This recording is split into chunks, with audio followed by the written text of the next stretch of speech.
Muito boa tarde a todos. Hoje, dia 23 de outubro de 2021, iniciamos mais um estudo da Revista Espírita. Estamos estudando o ano de 1860 e o estudo é o de número 23. Sabemos que a revista são vários anos, né, de estudo e nós já estudamos os anos de 1858 e 1859, que estão disponíveis em nosso canal do YouTube, que é facilmente acessado através do nosso site www.obreirosdosenhor.org.br e também, tanto no nosso site quanto no nosso canal do YouTube, poderá ser encontrado várias outras matérias referentes ao Espiritismo, outros estudos, palestras, evangelhos, enfim, é um vasto material aí em prol da doutrina espírita. Então, como falei, hoje nosso estudo de número 23, vamos abordar as conversas familiares de além-túmulo. Esse é um estudo que eu gosto muito, porque é um estudo meio que de perguntas e respostas, né, com o plano espiritual, sempre traz grandes conhecimentos e debates aí para o nosso grupo. Então, vou pedir para que o Pereira faça a leitura para nós. Pode ser, Pereira? Pode sim. Então, boa tarde a todos que estão nos acompanhando. Então, como o Lelo disse, nós vamos dar continuidade hoje sobre as conversas familiares além túmulo, né? Que é de maio de 1860. O título é Jardim. Sociedade Espírita, Sociedade de Paris, 25 de novembro de 1859. Lê-se no jornal de La Livre um acidente funesto ocorreu sábado passado na estação ferroviária. O senhor Jardim, né, homem de 62 anos, ao sair do pátio da estação, foi acolhido por varais de um Tiburi, que era um carro, né, de duas rodas, dois assentos, né, exalando o último suspiro, poucas horas depois. A morte desse homem revelou uma das mais extraordinárias histórias, a qual não teríamos dado crédito se testemunhas verídicas não nos tivesse garantido a sua autenticidade. Ei-la, tal qual nos foi narrada. Antes de ser empregado no entreposto de tabacos de Nivers, Jardim morava no Cherbourg de Saint-Germain-des-Bois, onde exercia a profissão de alfaiate. Sua mulher tinha morrido havia 5 anos. Nesse vilarejo, vítima de uma fluxão, um abscesso, né, de peito, quando há 8 anos ele deixou Saint-Germain para vir morar em Nivers. Empregado laborioso, Jardim era muito piedoso, de uma devoção que raiava a exaltação. Entregava-se com fervor às práticas religiosas. Em seu quarto tinha um genuflexório, na qual gostava de ajoelhar-se. Sexta-feira à noite, achando-se só com a filha, anunciou-lhe de repente que um secreto pressentimento o advertia de que seu fim estava próximo. Escuta, disse ele, minhas últimas vontades. Quando estiver morto, remeterás ao Sr. B a chave do meu genuflexório para que ele leve o que ali encontrar e deposite em meu caixão.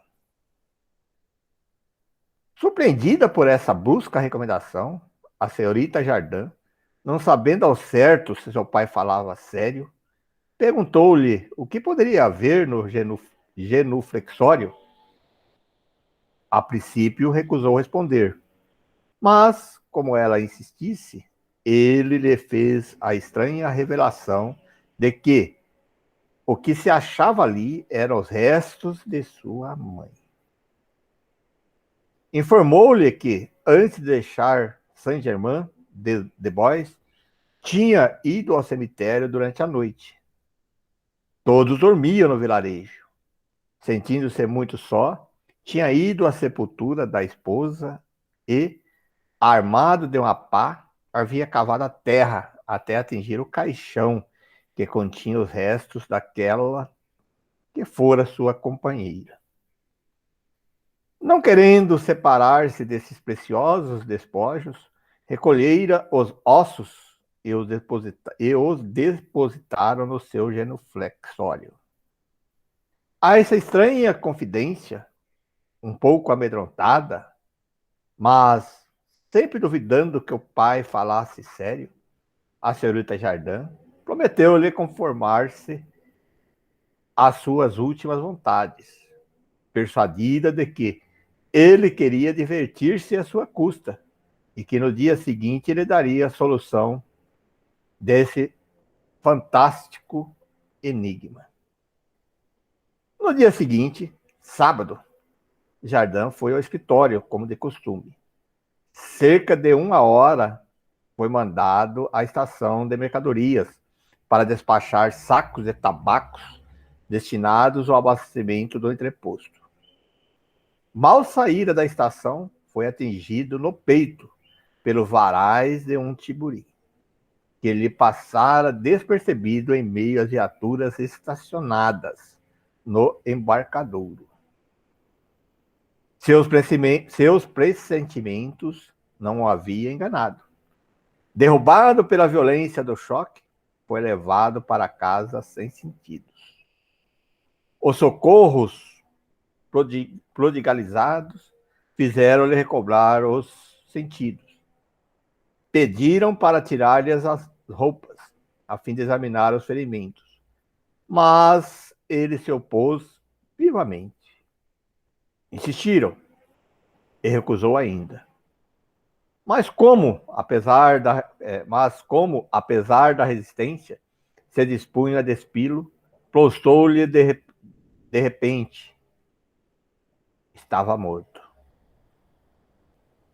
O corpo foi posto numa cama, qual não foi, porém, a surpresa dos presentes, quando, depois de despido, viu-se sobre o coração um saco de couro amarrado em volta do seu corpo. Um corte feito pelo médico, chamado para constatar a morte, separou o saco em 2 partes, do qual escapou uma mão seca. Lembrando-se de que o pai lhe houvera dito na véspera, a senhorita Jardim preveniu os senhores B e J, marceneiros. Aberto o genuflexório dele, foi retirado uma barretina da Guarda Nacional, no fundo da qual encontrava-se a cabeça de um morto, ainda com os cabelos. Depois perceberam no fundo do genuflexório, dispostos sobre os raios, os ossos de um esqueleto. Eram os restos da esposa de Jardim. Domingo último, os despojos de Jardim foram conduzidos à derradeira morada. Para satisfazer a vontade do sexagenário, puseram no caixão os restos de sua mulher e, sobre o seu peito, a mão seca, que assim podemos nos exprimir, durante 8 anos, havia sentido abater no seu coração. Pereira, antes da gente começar ali a leitura ali do diálogo, deixa eu só mostrar umas imagens aqui para ilustrar, para quem está assistindo. Então, ali o que era o genuflexório. Vou compartilhar aqui a nossa tela mesmo. Então, o genuflexório era assim, né?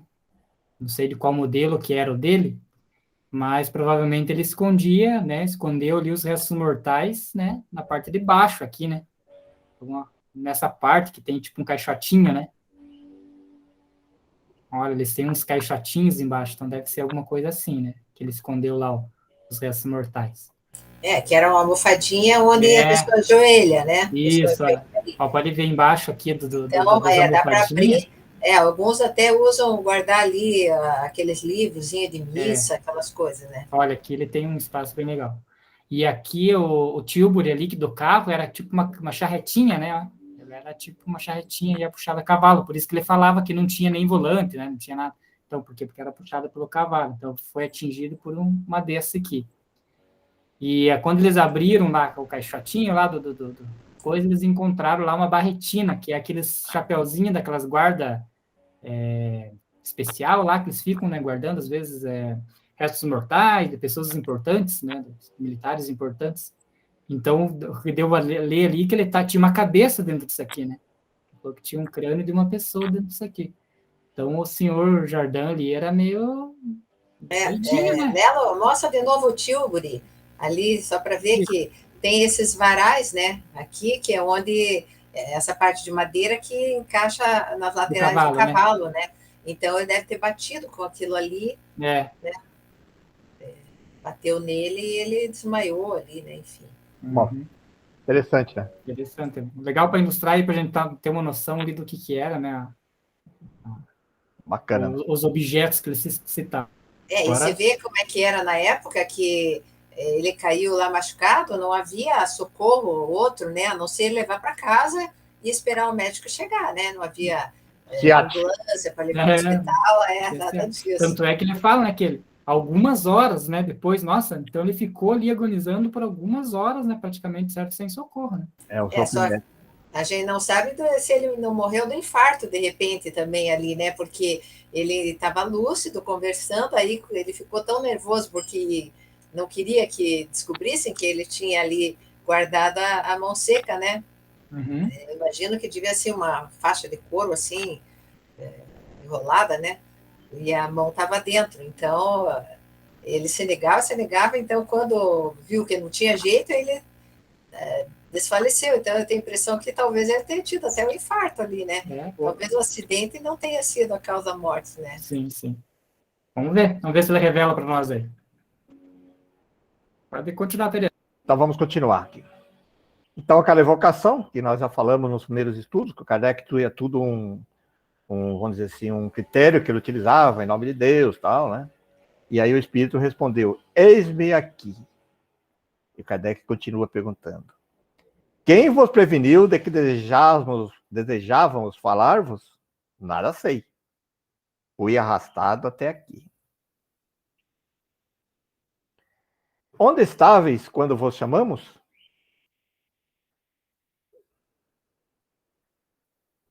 Junto a um homem de quem gosto, acompanhado de minha esposa. Olha que resposta bacana, né? Quer dizer que sempre a gente vai estar próximo daquela sintonia ali, né? Quer dizer que ele estava perto de alguém que gostava e a esposa dele já estava com ele, né? Que ele tinha guardado o resto mortal dele, provavelmente tinha uma atração muito forte, né? Que ela ficou próximo dele ali. E ele continua perguntando, Kardec. Como tivesse no pressentimento da morte? Tinha sido prevenido por aquela que tanto lamentava. Depois havia concedido por sua prece. Deus, né? Deus o havia concedido. Deus, né? Então concedeu a esposa dele e vinha avisar ele. Então vossa mulher estava sempre ao vosso lado? Ela não me deixava. Os seus restos mortais, que conserváveis no genuflexório, eram causa de sua presença contínua? De maneira alguma. Mas eu acreditava. Essa resposta é bacana, né? Que aquilo ali era apenas um gesto. O que colocava era o sentimento e o pensamento dele, né? Os objetos que estavam ali era apenas uma maneira dele acreditar e de manter essa fé. Né? Ele continua perguntando Kardec. Assim, se não tivesses conservado esses restos, nem por isso o espírito de vossa mulher deixaria de ficar ao vosso lado? Então, o pensamento não é mais poderoso para atrair o espírito do que os restos, sem importância para ele? Olha aí ele já está mais lúcido, né? Você vê como é que ele houve uma mudança completamente do estado que ele estava na carne, quando a gente fala assim, quando ele estava no mundo terreno, ele acreditava em tudo aquilo. Depois que ele já desencarnou, que já está no mundo, não sei quanto tempo depois foi isso, né? Do desencarne, né? Ele tem ali a data. Foi logo em seguida. Ele tem, acho que parece que deixa eu ver aqui, ele Acho mostra que umas 2 semanas, se não me engano. Domingo último do Esporte Jardim. Ele tinha aqui, mas era pouco tempo que ele fala ali, que ele Não é muito tempo, atendendo, não. né? Atendendo ao desejo. Mas o interessante, né, Pereira, que ele dando essas respostas ali, durante 8 anos havia sentido bater seu coração. Ah, não, isso que era o tempo da esposa morta. É interessante ver ali que ele estava dando umas respostas bem mais amplas, e se ele tinha um genuflexório, ele fazia as orações em casa, então quer dizer que ele era meio ortodoxo, né? Ele tinha alguma religião assim, mais dogmática, né? De ter que ficar ajoelhado e tudo mais. Então, provavelmente, esse conhecimento meio que ele teve após, né? Após a desencarnação, né? Eu também entendi isso. Isso me chamou a atenção também. Sim, mas vocês vão ver na próxima pergunta ali que ele faz, aí a gente já entende por que disso. A Sônia fica contando aí os spoilers. Não, ali, ó, estou vendo ali, ó, projetado ali. Nós A 8, então, vamos lá. Revistes imediatamente vossa esposa no momento da morte? Foi ela que veio receber-me, esclarecer-me. Então, aí que está o ponto. Ela já tinha mais conhecimento, ela estava há 8 anos no plano espiritual, e não se sabe como é que ela era aqui encarnada também, né? Mas, então, esse esclarecimento todo, essa mudança que ele teve, não foi assim por acaso, né? Foi ela que esclareceu ele, né? Tivestes imediatamente a consciência de vós mesmos? Ao cabo de pouco tempo. Eu tinha uma fé intuitiva na imortalidade da alma, quer dizer, ele acreditava nisso também, né? Continuando. Só um parênteses aí que o Lelo falou, eu acredito que ele devia ser católico, né? Porque católico é que tem essa questão de ajoelhar e tal. Não sei se protestante tem isso, mas católico a gente sabe que tem, né? De ter genuflexório e fazer oração ajoelhado, né? O genuflexório é bem característico do catolicismo mesmo. Vossa esposa deve ter tido existências anteriores à última. Como você explica que tenha esquecido para consagrar-se inteiramente a vós? Resposta. Tinha de me guiar em minha vida material, sem por isso renunciar suas antigas afeições. Quando dizemos que jamais deixamos um espírito encarnado, deveis compreender que por isso queremos dar a entender que frequentemente estamos mais junto a ele do que a Lourdes.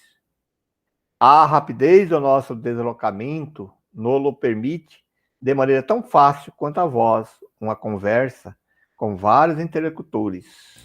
Isso é interessante, né? Tem muito a ver. Então, ela estava com ele, mas ia atender outras questões, se relacionar com outros espíritos, mas aí qualquer coisa, como era pelo pensamento, imediatamente ela vinha, né? Para entrar em contato com ele, intuir, talvez, né? Cuidar de alguma forma, né? E dá para entender nas perguntas anteriores ali que ele tinha uma certa mediunidade, ou pelo menos intuição, porque ele fala ali que foi ela que alertou ele, né? Que preveniu ele que ele ia desencarnar e tal, tudo antes. Ele fala, ela me alertou e tal, né? Quer dizer, então provavelmente ele tinha uma certa, pelo menos, mediunidade, ou pelo menos um desdobramento aí, né? Mais fácil, uma percepção um pouco maior, né? Acho que já seria suficiente, né? Até pela ligação que eles tinham já desde a vida toda, né? Que viveram juntos, e ainda mais essa vontade que ele tinha, né? De estar com ela. Eu acho que isso facilita também esse intercâmbio de pensamentos, né? Regina, gostaria de comentar alguma coisa?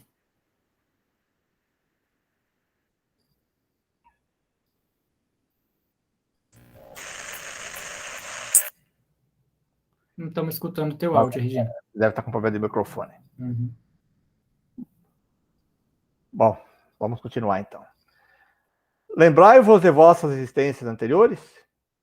Sim. Na última foi um pobre camponês, sem nenhuma instrução. Mais anteriormente havia sido religioso. Olha aí, ó. Sincero devotado ao estudo. Antes, só deixa eu fazer um comentário, senão eu já me esqueço. Você vê as perguntas, a perspicácia das perguntas de Kardec, né? Porque eu também, na hora que eu fiquei pensando ali, na hora que ele estava com com os restos mortais da esposa e a esposa estava junto, eu já me veio na cabeça, não, a esposa era materialista, né, e estava junto ao corpo ainda. Então, na medida que Kardec já perguntou, ela estava junto com você só por causa dos restos mortais, que daí o Jardim responde ali para ele que não, porque era com o pensamento, né, Kardec já eliminou um monte de hipóteses, né? Já elimina um monte de hipóteses. Então já quer dizer que já estava bem mais desmaterializada, né, e tal. Você vê, né, com uma pergunta só ele conseguiu já matar várias questões. Porque nós sempre tendemos a pensar isso, né? Falar, poxa, essa pessoa está ficando ali é porque ela tinha pensava muito naquele material e estava ali ligada a ele, né? E aí não, e pode ser que não, nesse caso aí era mais uma questão afetiva, né? De compromissos, de ficar ali para ajudar ele, né? E não era nada a ver com esse material. Tanto é que fala-se ali que o espírito poderia ter vários interlocutores, quer dizer, ela atendia as suas outras atividades no mundo espiritual, que dá para se entender aí que ela tinha já um grau evolutivo melhor, né? Vamos dizer assim, mas jamais esqueceu dele, né? Um compromisso que ela tinha com ele, né? De ajudar ele, o Jardim, né? Então, aí deixa bem claro. E nós sempre pensamos, eu também pensei que nem você. Poxa, se tá ficando perto é porque é materialista ali, não quer deixar o corpo, não quer, né? Quer ficar voltando ali. Não é nada disso, né? É uma outra linha totalmente diferente. Né? Ele continua perguntando: a extraordinária afeição que tinhas por vossa mulher não teria como causa antigas relações de outras existências? Não. Interessante, né? Essa também é uma pergunta interessante. Não, foi um compromisso dessa última vida. Sois feliz como espírito? Mas não é possível. Deveis compreender. Olha só que resposta também, né? Podeis definir vossa felicidade atual e dizer-nos a sua causa? Eu não deveria ter necessidade de vou-lo dizer. Eu amava e sentia falta de um espírito querido. Amava a Deus. Era honesto. Encontrei o que me faltava. Eis os elementos de felicidade para um espírito. Quais vossas ocupações como espírito? Disse-vos que, ao ser chamado, estava junto a um homem de quem gostava. Procurava inspirar-lhe o desejo do bem, como sempre fazem os espíritos que Deus julga dignos. Temos ainda outras ocupações que não podemos por hora revelar. Agradecemos a gentileza de teres vindo. Também vos agradeço. Legal, né? E ele, pelo jeito ali, então, ele também agora vai meio que fazer, às vezes, do que a mulher fez com ele, e ele também fazer com o amigo que ele deixou, né? Pois é. Pois é, ali, alguém que ele gostava, né? Não se sabe se era dessa vida ou vida anterior, né? Uhum. Ali não está especificado, não mas especifica. era alguém que ele gostava e ele fica junto. Então, você vê que é interessante isso, né? Porque a gente fica pensando, a gente tem aquela ideia, a gente sempre comenta, né? A pessoa sai daqui e vai para uma colônia, né? E fica lá na colônia, né? Não é bem assim, né? Ele já buscou um trabalho e ficou ali intuindo o amigo e tal, né? Mas assim, né, quando acha que vai para uma colônia, ainda até vai lá, né? Mas que nem o Pereira, eu acho legal o comentário que o Pereira fala quando o pessoal diz, certo, eu vou para um umbral. Né, Pereira? Como que é teu comentário, Pereira? Pois é, vai fazer o que lá no umbral, né? É verdade. Você vai para um lugar adequado. Eu penso assim mesmo. Para que eu vou fazer no umbral? Eu vou para um local onde eu posso ajudar ou aprender alguma coisa a mais, né? Sim, a gente só vai se for para ajudar alguém, né? Claro. Alguém que esteja lá e tentar explicar que ele não precisa ficar lá também, né? É sintonia, né? Com certeza, o que nós fazemos? Nós vamos criando relações, tanto aqui no mundo terreno como no mundo espiritual, e nós vamos ficar próximos daquelas pessoas que a gente tem certas simpatias e afinidades, né? No caso dele, era a esposa, né? E sempre todos nós temos essas afinidades, né? Afinidade religiosa, por exemplo, uma pessoa ligada à religião católica vai desencarnar e vai estar próximo de pessoas ligadas à religião. O evangélico, mesma coisa, as pessoas ligadas a outros cultos religiosos aí, que seja budista, o que for, vai estar perto ali daquela religião, daquelas pessoas que têm essa afinidade de pensamento. Tem que ser assim, né? Para não ter esse conflito, né? As pessoas que tendem a fazer o mal, que ainda precisam fazendo maldade para os outros, onde é que vai ficar próximo? Ficar daquelas pessoas ali que eles têm afinidades, né? Isso para mim é uma coisa muito certa, né? Vou para uma colônia, vou para um umbral, todo mundo tem que passar por um umbral. Por quê? todo mundo tem que passar, né? Fazer o que lá, né? Exatamente. Você consegue continuar lendo, Pereira? Eu gostaria que eu lesse. Sônia. Se você que sabe, se quiser ler, é outro título, né? Não, se você Outro quiser. título agora. A não ser que a Sônia está com dificuldade de ler, quiser que eu leia um pouco mais, eu leio, não tem problema. Não, o Lelo quer ler? Se o Lelo não for ler, eu leio. Quer ler, Então, Lelo? não, leia, Sônia, que daí eu gosto de ir comentando só. Então tá bom. Então, conversas familiares de além túmulo ainda. Daí outro caso, né? Uma convulsionária. Havendo as circunstâncias nos posto em contato com a filha de uma das principais convulsionárias de São Medard, foi possível recolher sobre essa espécie de seita alguns ensinamentos particulares. Assim, nada há de exagerado no que se relata sobre as torturas a que voluntariamente se submetiam os fanáticos. Sabe-se que uma das provas, designadas pelo nome de Grandes Socorros, consistia em sofrer a crucificação e todos os tormentos da paixão do Cristo. A pessoa de quem falamos, nascida em 1830, ainda tinha nas mãos os buracos feitos pelos pregos que haviam servido para suspendê-la à cruz e ao lado das marcas das lançadas que havia recebido. Ela escondia cuidadosamente esses estigmas do fanatismo e sempre tinha evitado explicá-los aos filhos. É conhecida na história das convulsionárias sob o pseudônimo que não revelaremos, por motivos que logo serão indicados. Suprimimos as suas particularidades íntimas, que não interessariam aos estranhos, mas que foram, para a moça, uma prova incontestável da identidade de sua mãe. Então, evocação. O espírito responde, né? Que é, então, essa convulsionária. Há muito que desejo conversar convosco. Qual o motivo que vos levava a desejar conversar comigo? Sei apreciar vossos trabalhos, apesar do que possais pensar de minhas crenças. Sônia, Oi. só uma questão. Esse aqui vem bem para reforçar, né, Pereira? Aquela questão que a gente sempre fala de que quando a gente está em trabalho, quando a gente está numa palestra e tal, tem muitos espíritos em volta, né, observando e aproveitando ali daquele ensinamento, que às vezes nunca vai dar a comunicação, porque nem precisou, ele aprendeu só com o que ele escutou. E é exatamente isso, não é o que o espírito diz, ó. Sei apreciar vossos trabalhos, né, apesar do que pensais em minhas crenças. Então, ela estava ali sempre, né, observando ali o que era feito, então, nas reuniões, né. Exatamente, né? Então, é bacana isso mesmo, né? Porque a equipe que coordena os trabalhos, ela permite, né, que vários desencarnados venham participar para o aprendizado mesmo, né? Então, terceira pergunta. Vedes aqui a senhora, vossa filha? Pois, sobretudo, ela quem quis conversar convosco e ficaremos muito contentes de aproveitar a ocasião para a nossa instrução. Sim, uma mãe sempre vê seus filhos. Sois feliz como espírito? Sim e não, porque poderia ter feito melhor, mas Deus leva em conta a minha ignorância. Então, ela queria ser mais evoluída, né? Mas na verdade não sofria tanto porque ela não, era só por ignorância, não foi por uma ação de vontade de fazer o mal, né? Lembrais perfeitamente da vossa última existência? Resposta: eu teria muitas coisas a vos dizer, mas orai por mim, a fim de que isso me seja permitido. Então, você vê que ela lembra de algumas coisas, mas não de tudo, né? Aí só um caso aí, a gente percebe já que naquele caso anterior do Sr. Jardim, ele lembrou. Lembra que ele falou, que comentou que lembrou? Por isso que não existe uma regra, né? Ela aqui já não foi permitido, por uma questão ou outra não.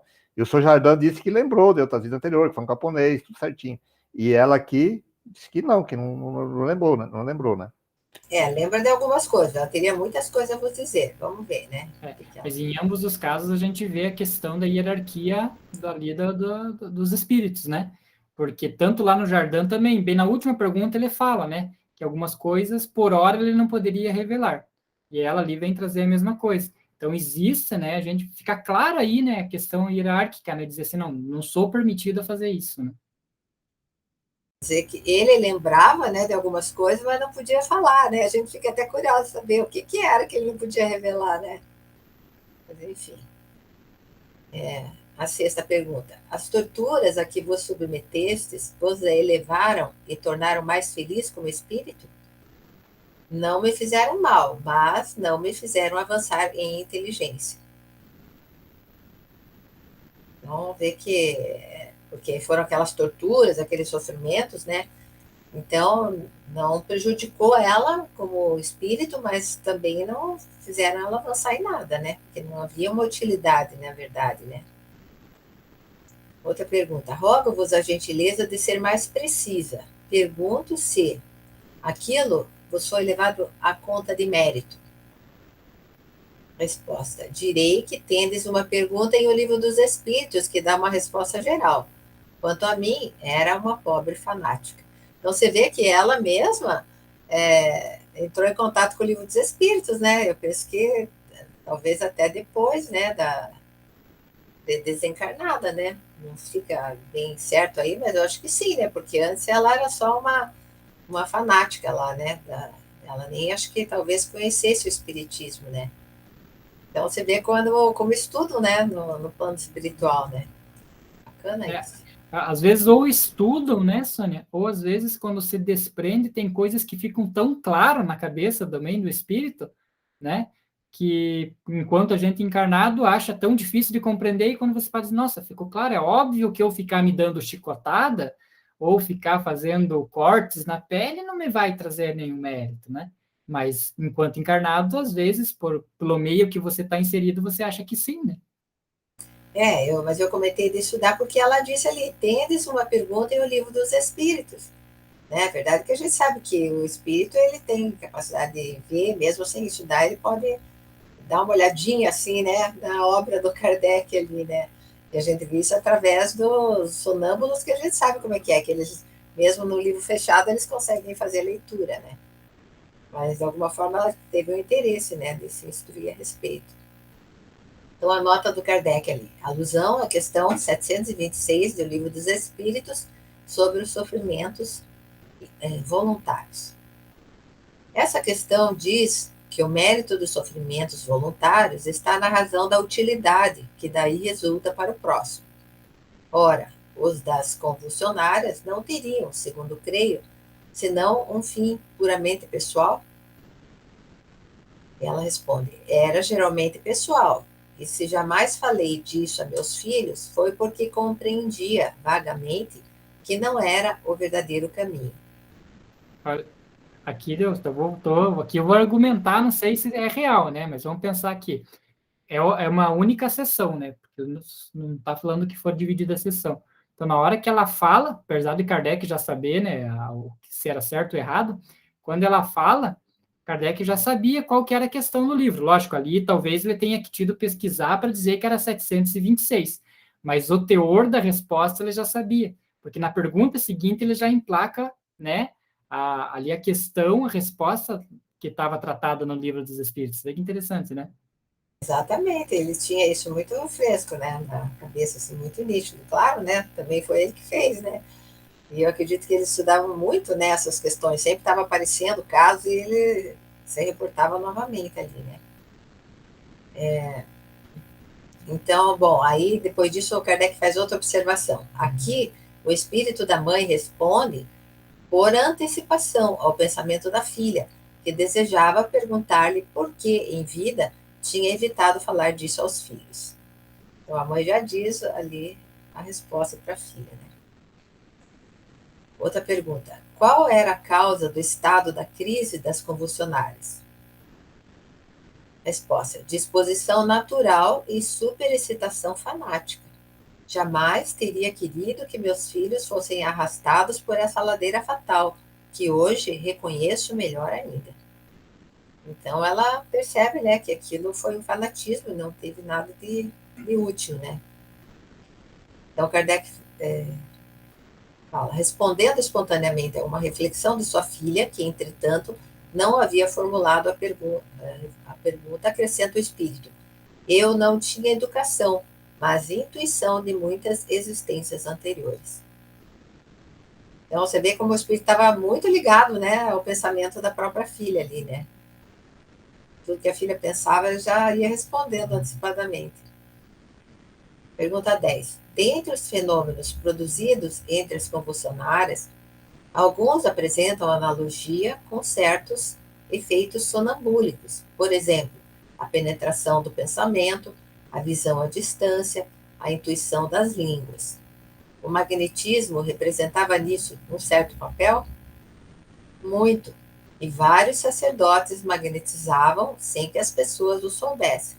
Aqui só um parênteses aqui, que a gente lembrando aquela questão anterior ali, quando ele fala do pensamento, né, que a filha estava pensando e o espírito antecipa, e isso é uma questão que nós temos falado muito sobre a questão dos grupos mediúnicos, né? Porque eu falo muito sobre isso, que as pessoas ficam preocupadas no que está falando, né? Mas você imagina, o espírito está captando o pensamento, não a palavra. Porque muitas vezes a pessoa pensa que ele está captando a palavra só do dialogador, ou aquele que está dirigindo o trabalho. E eu já percebi isso, que muitas vezes alguns médios comentam que antecipa, inclusive, os pensamentos, né, do que está falando ali, que é bem nesse caso aí. E isso para o dialogador tem um peso muito grande. Porque se ele está parando para pensar, para formular a pergunta, ele já captou. Se ele formula um pensamento diferente do que ele está falando, o conflito está armado, né? O conflito está ali, porque a doutrina deixa bem claro. O espírito é o pensamento, não é a palavra articulada em si, né? Claro que tem um peso nesse sentido aí, porque para nós encarnados a palavra está refletindo o nosso pensamento. Mas aí, aí nós sempre comentamos isso, né? Inclusive a Sônia sabe disso. Nós estamos no grupo mediúnico, o dialogador está indo numa linha, falando assim, o outro está pensando o contrário, o espírito aproveita aquelas brechas para desarmonizar o grupo inteiro, né? Olha a importância disso, né? Da gente refletir sobre essas questões, né? Sempre está rebatendo isso, sempre falando sobre isso, né? Do que você está pensando, né? E essa questão que você falou do pensamento, Pereira, eu até estava lendo um artigo esse tempo atrás, acho que semana passada, que os cientistas comprovaram que a nossa reação no corpo, quando a gente toma a decisão de fazer, quando o corpo faz alguma coisa voluntária, ele faz antes do pensamento. É como se ele tivesse captado assim, tipo, vou fazer, pensei em fazer, ele faz assim, tipo, microsegundos antes, é como se ele tivesse, não tivesse tido passar pelo cérebro. E ele vem bem na explicação que você tem, meio que você trouxe ali. O pensamento que a gente tem no cérebro, ele é uma coisa, vamos dizer assim, meio que material, são sinapses e tal, né? Mas ele está no todo, ele está além disso, né? E aí, que nem você falou ali, quando você começa a formular teu pensamento, às vezes o pensamento já está formulado no cosmos e tal, que você ali, os espíritos que estavam tentando ali, de repente, até intuir alguma coisa. E aí, quem estava ali captando já conseguiu captar. Eu meio que consegui fazer uma analogia. Isso aí é o conceito quântico, né? O Chopra mesmo coloca muito essa questão aí de que tudo está ali no que você pensa. O corpo reage célula por célula. Cada pedacinho do nosso corpo, cada célula do nosso corpo, tem um sentimento que capta isso. Quer dizer, um é interligado no outro. Então, quando você pensa, é holístico, é tudo, né? O teu corpo. Olha, é bem nessa linha que você falou aí, ele coloca, é uma coisa que antecede a nossa expressão e até a formação do nosso pensamento, porque nosso pensamento pode ser consciente ou inconsciente.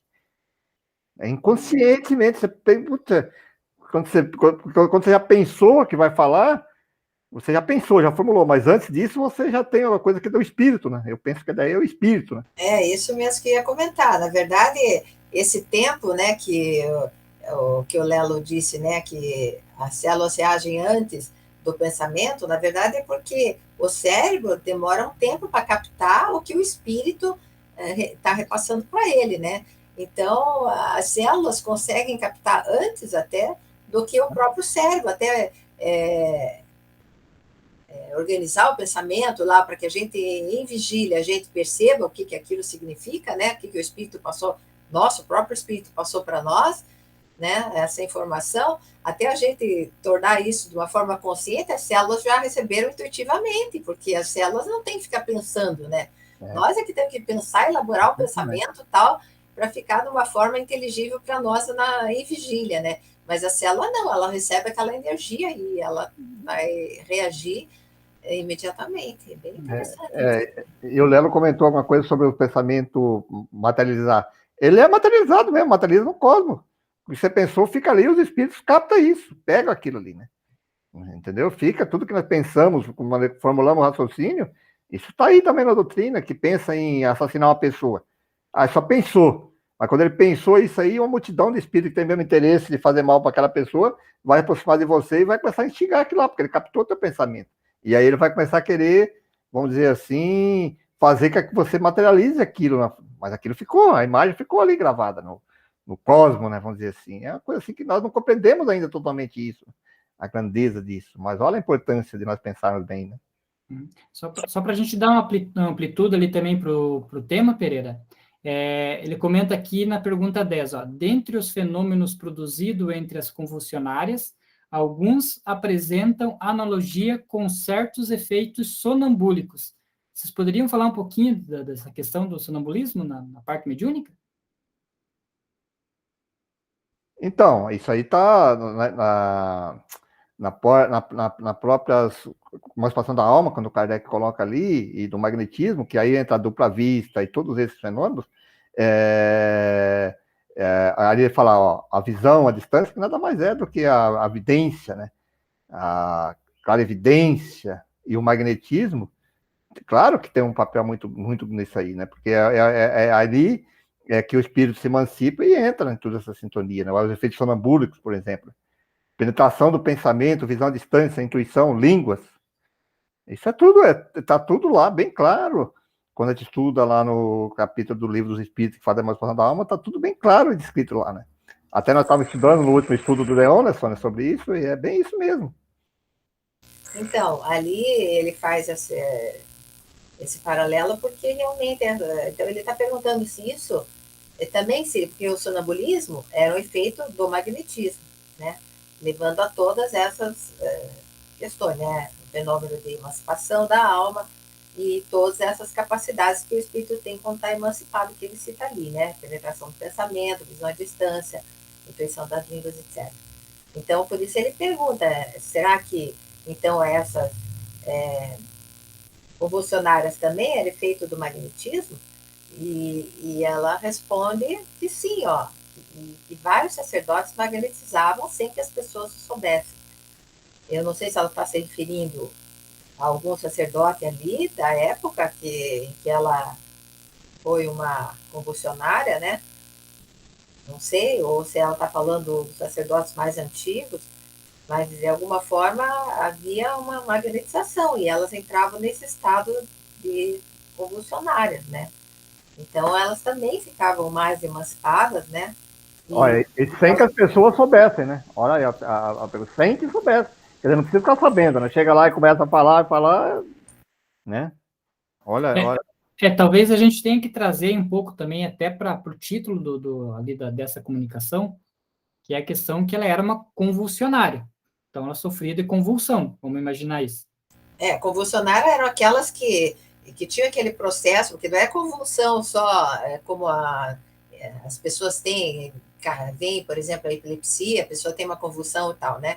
Elas entravam em crises assim mesmo, se jogavam e tal, mas elas, às vezes, não ficavam só nessa situação, né? Elas, às vezes, trepavam pelas paredes, elas ficavam assim, totalmente curvas, né? Que são posições que em vigília você não consegue, porque é muito doloroso, você é mais rígida, mas elas tinham uma flexibilidade quando estavam assim nesse estado de convulsionária e várias outras capacidades que elas tinham que em situação normal elas não tinham condição de fazer, né?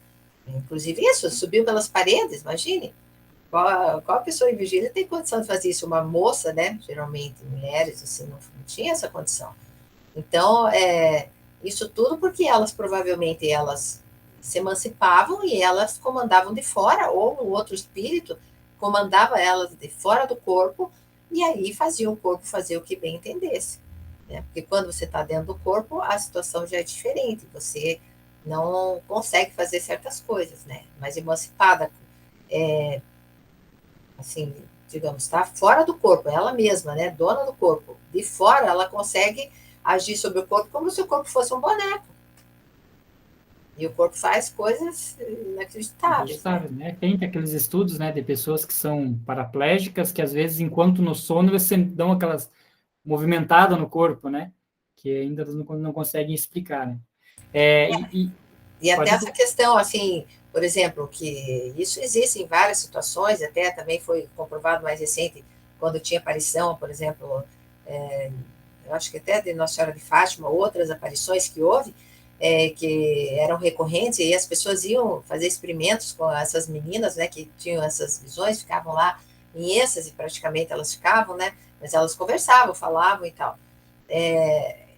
Colocavam isqueiro, né, para queimar a mão das meninas e tal, e elas não sentiam. Então, a gente vê que é uma situação totalmente diferente, e não ficava, acho que nem a marca ali. Né? Então, é uma situação assim que ainda não se conhece bem, né? Agora que a nossa ciência é mais evoluída, a gente poderia fazer mais constatações melhores a respeito disso, né? Pesquisas, tal. Praticamente não existem esses casos, né? Ou se existe, a gente não fica sabendo, né? O Coronel de Rochat comenta, nós já estudamos isso também, e outros magnetizadores antigos, eles davam tiro perto da pessoa, a pessoa não via nada, queimava, né? Eles faziam essas experiências, o Coronel de Rochat e outros magnetizadores que faziam as pessoas entrar em sonambulismo, que faziam aquelas experiências, eles faziam tudo isso, fazia a pessoa queimava, cheirar, sentia odores extremamente desagradáveis, a pessoa não sentia nada. Ele conta um exemplo até que ele deu um tiro perto do ouvido da pessoa, a pessoa estava em transe sonambúlico, não percebia nada. Porque, na verdade, o espírito não estava ali, né? Então, o corpo sozinho não consegue. Ela falou de queimar, né? E aqui, acho que com um último comentário meu, que eu achei interessante também, você vê, né, uma pergunta só traz tanto ensino, né, que ele fala aqui, né, que vários sacerdotes magnetizavam, ou seja, o magnetismo, estava em outras religiões ali também e era utilizado, né? Exatamente, a gente já comentou isso, né, que a gente, acho que foi a semana passada que a gente comentou, né, que até naquele filme lá, O Nome da Rosa, eles entravam em contato com várias dessas ciências, assim, que eles consideravam místicas, mas que tem muito de verdade, né, e eles aplicavam, faziam as experiências deles, né, com as pessoas. Às vezes até com essas que eram mais fanáticas, né, elas se dispunham, né, até a servirem de cobaias para essas experiências, assim, né. E entre eles mesmos, né, faziam grupos mediúnicos, etc. Então, vou continuar lá. Pergunta 11. De onde provinham as cicatrizes que apresentáveis nas mãos e em outras partes do corpo? Pobres troféus de nossas vitórias, que não serviram a ninguém e que muitas vezes excitaram paixões. Deveis compreender. Então, ela se sente um pouco culpada disso, né, de ter sido tão fanática ali, e ter se sujeitado a essas situações, né? Então ela tinha esses estigmas, né, do Cristo e tal, né? Se deixava, imagine, se deixar crucificar, né? Isso aí é terrível, né? Então aí o Kardec faz a observação: parece que se passavam coisas de grande imoralidade na prática das convulsionárias, que haviam revoltado o coração honesto dessa senhora, levando-a mais tarde, quando acalmada a febre fanática, a tomar aversão por tudo quanto lhe recordasse o passado. É, sem dúvida, uma das razões por que não falou do assunto a seus filhos. Para saber o que era feito, né? Como elas não tinham consciência, né? Então, aí, às vezes, até as pessoas talvez se aproveitassem um pouco, né? Você sabe o que acontecia. Pergunta 12. Realmente eram operadas curas sobre o túmulo do diácono Paris? Oh, que pergunta! Sabeis muito bem que não, ou pouca coisa, sobretudo para vós. Vistes Paris depois que morrestes? Não me ocupei dele, porquanto o censuro por meu erro, desde que sou espírito. Então, desde que ela já, né, desencarnou, ela teve uma noção real das coisas, né? Então, percebeu que Na verdade, eu acho que esse pároco aí, né, esse diácono, ele se aproveitava dessa situação, né? E aí ela não quis nem saber dele, depois que desencarnou, ficou longe. Como consideráveis quando viva? Como um enviado de Deus. É por isso que eu censuro, pelo mal que me fez, em nome de Deus. Olha a responsabilidade, né, dele. Ele sim devia estar lá no umbral, né, provavelmente. Mas não é ele inocente pelas tolices praticadas em seu nome após a sua morte? Não, porque ele próprio não acreditava no que ensinava. Quando viva, não o compreendi como o compreendo agora. É verdade que o espírito dele tenha ficado alheio, como ele o disse, às manifestações ocorridas em sua sepultura? Isso ele pergunta porque o Kardec já tinha evocado ele, né? Já tinha feito perguntas para ele em umas sessões passadas, né? Eu estou tentando ver se esse pares que ele está falando ali é daquele outro estudo que a gente fez lá, daquele convulsionários, que o pessoal ia no túmulo e eles até quebravam ossos e tudo mais. Então, Acho que é esse aquele mesmo, né? mesmo. É esse mesmo. Nossa, bem Por isso interessante que esse ele estudo. está perguntando, é verdade que ele fazia curas? Então, na verdade, não, né? Talvez o que as pessoas que se curavam eram aquelas que, por sua própria fé, né? Elas se curavam. Né? Então, o Kardec pergunta ali, né? É verdade que ele tenha ficado alheio, né? O espírito dele ficou alheio porque ele desencarnou e aí todo mundo ia no túmulo lá pedir milagres, etc. e tal. Então, o Kardec, quando evocou ele, perguntou e ele disse: eu não sei de nada, eu não tenho nada com isso, né? Que as pessoas, que depois foi proibido até, né? Porque viram que aquilo tinha virado um fanatismo. Então, os padres encarnados lá na época impediram as pessoas de ir visitar o túmulo desse diácono, né? Então, quando o diácono foi evocado, falou que ele não sabia de nada, que aquilo era coisa das pessoas, né? E aí ela responde para o Kardec: ele vos enganou.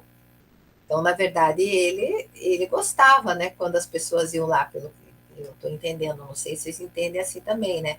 Porque, na verdade, ele gostava que iam lá prestar homenagem a ele, agradecimentos a ele, fazer oração para ele, né? Não sei. Será que é isso? Pergunta para frente que vai explicando melhor. A 17 já explica totalmente. Então vamos lá. Assim, ele excitava o zelo fanático? Sim, e ainda o faz. Quais são as vossas ocupações como espírito? Procuro instruir-me. É por isso que me disse que desejava. Não, por isso que disse que desejava vir entre vós. Mas não é. Não, daí é outra pergunta. Em que lugar vos achais aqui? Perto do médium, com a mão sobre o seu braço ou sobre o seu ombro. Se vos pudéssemos ver, sob que forma serias vista? Minha filha viria sua mãe, como quando viva. Quanto a vós, me viríeis em espírito. A palavra não vou-la posso dizer. Explicai-vos por gentileza. Que pretendeis dizendo que eu vos veria em espírito? Uma forma humana transparente, conforme a depuração do espírito. Olha, isso aí é muito interessante. Você vê, ela aparecia no mesmo instante, ela aparecia como ela foi, como encarnada, que a filha conhecia ela, então para a filha ela aparecia como a filha tinha conhecido ela. Como Kardec não conhecia ela em vida, ela ia aparecer simplesmente com uma forma transparente e assim não tão depurada, né? Isso aí também explica que, às vezes, dois médios vendo o mesmo espírito, eles veem de uma forma diferente. Porque ele vai ver de acordo com aquilo que ele entende. O Kardec, como entendia o espírito, ele ia ver aquela forma de um espírito ali. A outra já ia ver na mente dela, quando via aquilo lá, sentindo a presença ali, ia ver na forma da mãe. E assim como a outra pessoa, que talvez conhecesse ela de outra maneira, ia ver com a outra veste, com outra maneira, porque é a maneira que o pensamento capta e forma a imagem, né? Não que o espírito também pode materializar da maneira que ele quer, mas eu acho que quando os médicos comentam às vezes que está vendo lá uma entidade, principalmente no desdobramento, na emancipação, né, nesse trânsito sonambúlico, pode ter dois médios, dois sensitivos, vendo de maneira diferente, porque cada um, eu sempre comento isso, né, um vai ver um espírito mau, Se a pessoa for muito religiosa, ele vai ver com a forma de um diabo, com chifre e tal.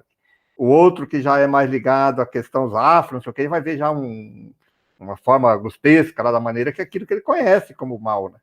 Sim, isso Nem até os dois dá estão para errados, né? entender, até dá para entender. Agora, aqui é interessante porque o Kardec, por exemplo, talvez porque o Kardec, mas o Kardec sabia que ela tinha uma forma feminina e tal, podia, por que ele não ia conseguir ver da mesma forma como ela foi quando ela era viva? É interessante isso, né? Eu achei muito estranho. Vamos ver as respostas para frente, que parece que explica um Mas pouquinho. acho que não fala mais sobre isso. Sim, olha lá. Bom, vamos ler. Mas eu fiquei ainda com essa dúvida ali. Dissestes haver tido outras existências. Lembrai-vos delas? Sim, mas já vos falei delas. E por minhas respostas, deveis ver que tive muitas. Poderias dizer qual a que precedeu a última que conhecemos? Não esta noite, e não por este médium. Pelo Senhor, se quiserdes. Aí o Kardec põe a nota. Ela designa um dos assistentes que começava a escrever como médium e explica a sua simpatia por ele, porque diz tê-lo conhecido em sua precedente existência. Então, você vê, por aquele médium, ela não ia conseguir falar sobre as vidas anteriores, só com o outro. É bem interessante isso. Ficarias contrariada se eu publicasse essa conversa na revista? Não, é necessário que o mal seja divulgado, mas não me chameis, e aí ela cita o nome de guerra dela, né, que era quando aquele apelido que ela tinha na época que ela era convulsionária, né? Detesto esse nome, designai-me, se quiserdes, como a grande mestra. Observação do Kardec. É para condescender com o seu desejo que não citamos o nome pelo qual era conhecida e que lhe traz penosas recordações. Última pergunta. Nós vos agradecemos por teres vindo e pelas explicações que nos desses. E ela diz, sou eu quem vos agradece por teres proporcionado à minha filha a oportunidade de encontrar sua mãe e a mim a de poder fazer um pouco de bem. Muito bem. Você vê que estudo interessante, né? Muito bacana, né? Já fica como cenas aí dos próximos capítulos aquele tema legal também, que são as variedades, que apesar de Kardec não, né, catalogar ele como alguma coisa assim, que nem ele fez ali, conversas familiares além túmulo e tal, é um tema que dá bastante comentário também. Mas o estudo de hoje foi muito legal. Mas ainda ficou pendente para mim direito esse entendimento ali, por que o Kardec não conseguia ver ela como ela tinha sido na última encarnação. Né? Isso é uma proposição dela, né? Ela acha que ele viria ela só assim como um espírito tem, né? Sem nenhuma aparência importante. Então a gente vê que na verdade é tudo uma aparência, essa imagem. E o Kardec não explicou, né? Mas realmente é a maneira que ela acha que o Kardec viria, porque o Kardec não conhecia ela, né? Talvez não tinha fotografia dela ou nada, coisa assim. Então ele viria com uma forma humana, da maneira lá, sei lá, diferente. Porque ele não tinha nenhuma coisa no pensamento dele que desse aquela imagem. Não sei. Aí, só que daí, ele, como Kardec não colocou nenhuma nota, nem nada explicando, a gente fica sempre em dúvida, né? Pois é, porque quer dizer porque isso, primeiro que ele não consegue ver, então já era uma suposição. Se eu pudesse te ver, como é que você estaria para mim, né? Então, eu não entendi muito bem por que ela não apareceria como uma mulher, pelo menos. Meu rosto não estaria bem, estaria meio esfumaçado, mas você me viria como uma mulher. Mas não, ela diz que viria como um meio transparente e assim... Mas fala figura humana, ele fala figura humana. Sim, mas nem se é mulher ou não, nada disso, né? Quer dizer, então é tudo visto só por aquele que vê? Aí não sei, porque senão o espírito não chegaria a se materializar. Às vezes ele materializa, todo mundo vê. Então ele, né? Não sei qual é o limite disso, né?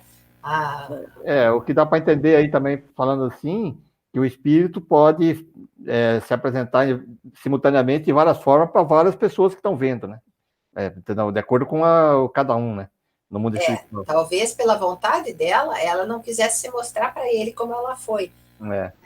Também tem esse, eu entendi mais nesse sentido, assim, que E, para ele ela se mostraria só como um espírito ali.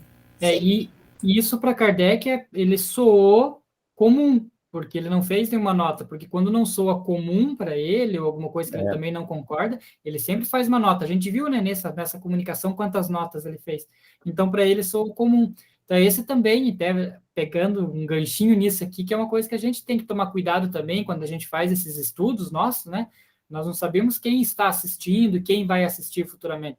É por isso que é importante quando a gente pega ali uma coisa que é tão comum para a gente, é normal, isso que a gente vê todo dia, às vezes tem pessoas que nunca viram aquilo, então é sempre bom a gente dar uma pinceladinha, às vezes fica até um pouquinho chato para quem já é da doutrina, quem já segue, mas que é de extrema importância para aquele que às vezes está começando agora por esse vídeo, né?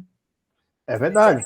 Então, eu ainda eu acho que essa última hipótese do Pereira é mais convincente, assim, que o espírito consegue se mostrar para cada um da forma que ele gostaria que aquela pessoa visse. Então, isso reforça aquela ideia de que, na verdade, tudo é uma aparência. É isso que a gente vê. Não existe um perispírito, como tem pessoas que dizem, todos os órgãos do encarnado tem no perispírito, porque senão como é que ia ficar modificando assim? Né? Ela se mostra nessa aparência da forma que ela quiser. Então, ela não tem uma aparência fixa. Que a doutrina espírita diz bem claro isso, que o espírito é uma luz, ele precisa do perispírito para se manifestar, né? Para pessoas identificar ele e colocar. Mas o espírito em si não tem essa forma mesmo. Não, né? mas aí o que ela está se referindo é o perispírito. Eu sei, mas aí o que estou dizendo, vamos pensar do espírito. Ali tem ali. Aí eu acho que é questão de pensamento, porque se o Kardec pensou, estivesse vendo ela já percebe aquilo lá e apresenta daquela maneira para ele, né? Aquilo que eu falei. Mas essa aparência é o perispírito. Sim, né? Mas é o espírito que está formulando ali no pensamento. Então, mas aí fala-se que às vezes isso é intuitivo, que nem o espírito sabe por quê. A pessoa chegou e pensou, ele viu daquela imagem, ele automaticamente forma aquela imagem. A roupa, por exemplo, quando você desencarna lá, você cria um corpo. É meio intuitivo, você não sabe como foi. Está lá no livro dos médios, inclusive no Laboratório do Mundo Invisível, que fala sobre isso, né? Aqueles que estão, talvez, nos acompanhando agora, existe num capítulo no livro dos médios, que explica todos esses fenômenos aí da mudança do perispírito, né? De como que ele muda, né, e tal. Muitas vezes, quando ele está mais evoluído, ele pensa, mas muitas vezes ele vai se apresentar lá, a pessoa invocou ele. Ele vem automaticamente, ele fala no caso lá de que usava a piteira, vem com os pitos, tudo. Às vezes ele nem pensou em formar aquilo lá, é automático. Não é ali, no caso, não é bem automático? Sim, é automático. Tanto então, que a gente fala que as pessoas, a pessoa quando sai do corpo, ela nunca sai sem roupa. E ela não pensa, que roupa eu vou vestir. E tá lá, né? Só para fechar aí o nosso... Esse aqui dá para a gente discutir o resto da tarde, né? Só para fechar também esse devaneio da gente tentando entender.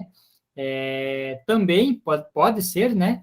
Que a utilidade dela se apresentar como mãe para a filha seja uma comprovação de que é ela. E para Kardec não precisa nenhuma comprovação que é ela, apenas ali, se quisesse que aparecer, a espiritualidade diz assim, não, se Kardec quer se convencer de alguma coisa, só mostramos ali, transluz, Kardec já vai se convencer, ele não precisa da necessidade da fisionomia para comprovar que era ela.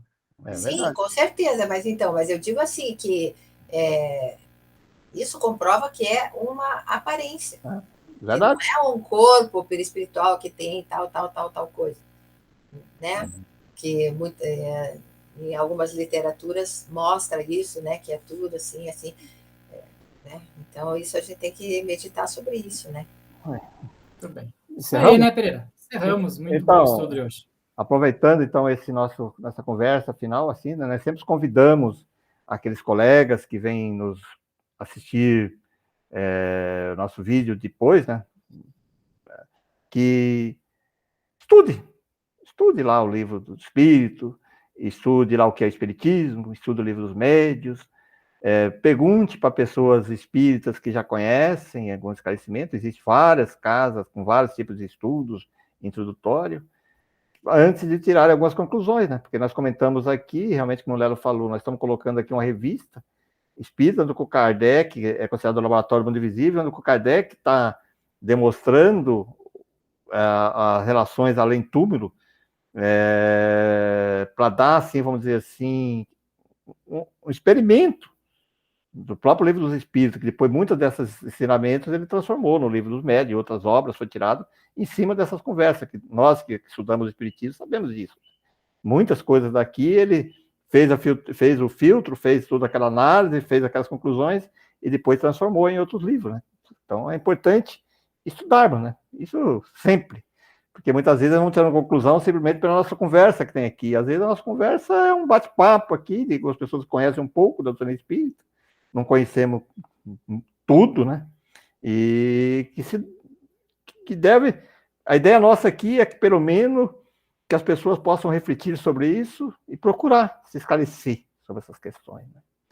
Então, pessoal, vamos aproveitar esses nossos instantes, como sempre fazemos, para agradecer a Deus. Nós vamos imaginar Deus, muitas vezes nós temos colocado Deus tão distante de nós, mas vamos imaginando Deus conforme os ensinamentos dos Espíritos nos traz, na codificação espírita. Deus como a inteligência suprema, causa primária de tudo e tudo. Então Deus está próximo de nós, através da sua lei. Quando respiramos o oxigênio, quando olhamos o dia ensolarado, o sol nos aquecendo, com a chuva, com os ventos, aí está Deus se manifestando, através das suas leis, que são soberanamente justas e adequadas para a evolução de cada um. Então nós temos que retornar isso, desse Deus único, mas trazer Deus para bem próximo. E para entendermos a lei divina, nosso agradecimento vai a Jesus, que veio, através do Evangelho, nos ajudar a compreender as leis divinas, que estão gravadas na nossa consciência. Então, o Evangelho é o caminho para ser seguido e aprendermos e vivenciarmos as leis divinas na sua plenitude. Por isso, agradecemos a Deus, a Jesus, e todos os amigos espirituais, aqueles que têm essas missões, esses propósitos de nos ajudar, nos orientar, individualmente, coletivamente. Sempre temos amigos espirituais que vêm também, como Jesus, mas no nível mais baixo, mais próximo de nós, relembrarmos os caminhos das leis divinas. Obrigado, amigos. Agradecemos também aqueles amigos espirituais que nos acompanham nos estudos, aqueles que têm como objetivo o aprendizado e aqueles que têm aqui como objetivo a nossa orientação e esclarecimento. Obrigado, amigo. E pedimos, então, assim, e vibramos as nossas energias de amor, de equilíbrio, para toda a humanidade, principalmente aqueles que sofrem, para que eles possam sentir pelo menos um pequeno raio de luz em seus corações, principalmente, e hoje é um grande flagelo da nossa humanidade atual, as questões morais.